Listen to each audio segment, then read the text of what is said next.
Hi, I'm Ian Shaw.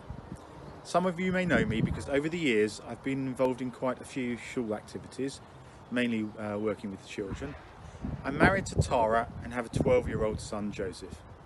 When I was asked to reflect on COVID-19 and how it's affected me and my family, it made me pause and take stock.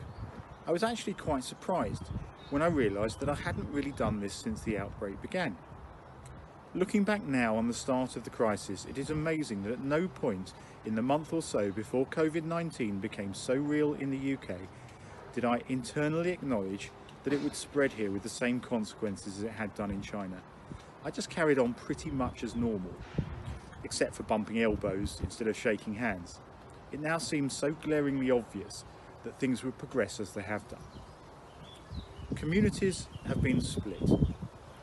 We're fortunate to have community leaders, be they rabbinic, elected or non-elected, who've risen incredibly to the challenge of keeping the community together.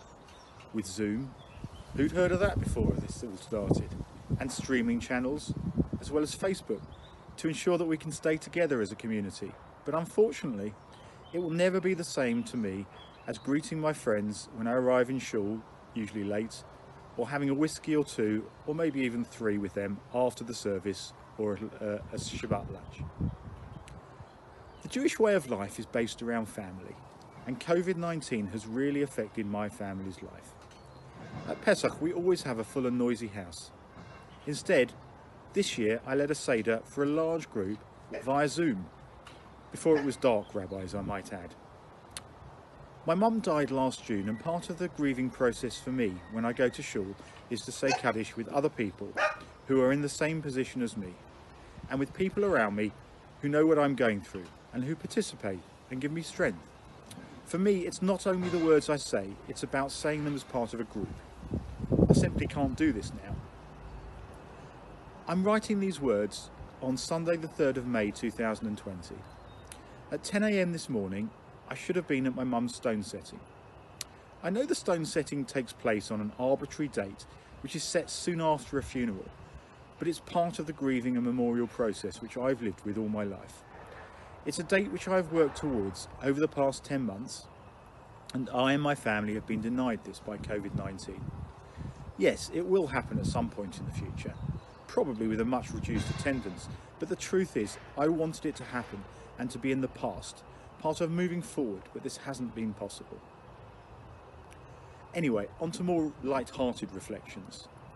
How much am I eating? My lovely wife Tara has stepped up to create not one, but two great meals a day, lunch and dinner. She dreams of the day we can go out to eat again, and has nightmares about what to cook tomorrow. I, on the other hand, feel truly blessed, and as Boris Johnson keeps telling me, I must exercise to compensate. I now know that I enjoy working in an office. I've spent 25 years moaning and groaning about going into the office, but I actually much prefer it to working at home. Tara has also made it quite clear that she prefers me working in an office too. It's become normal to be on a conference call dressed in a t-shirt and jeans, having the doorbell ringing, the dog barking, Joseph needing help with his schoolwork, or Tara needing an instant opinion on something. It happens to everyone on the calls, and it's okay. The formality of business has at least temporarily become a thing of the past. I'm so thankful to all those on the front line, helping the sick and helping the old and others who need help. I think maybe I stupidly took them too much for granted previously. I also wish a long life to all those who have lost relatives as a result of this unforeseen tragedy. So whilst I continue to juggle working, trying not to speak too loudly on conference calls, schooling and housework, well, a little bit of housework, above all, I appreciate that I really am one of the lucky ones to have my family safely with me as we navigate our way to a new normal, hoping that the old normal will return soon.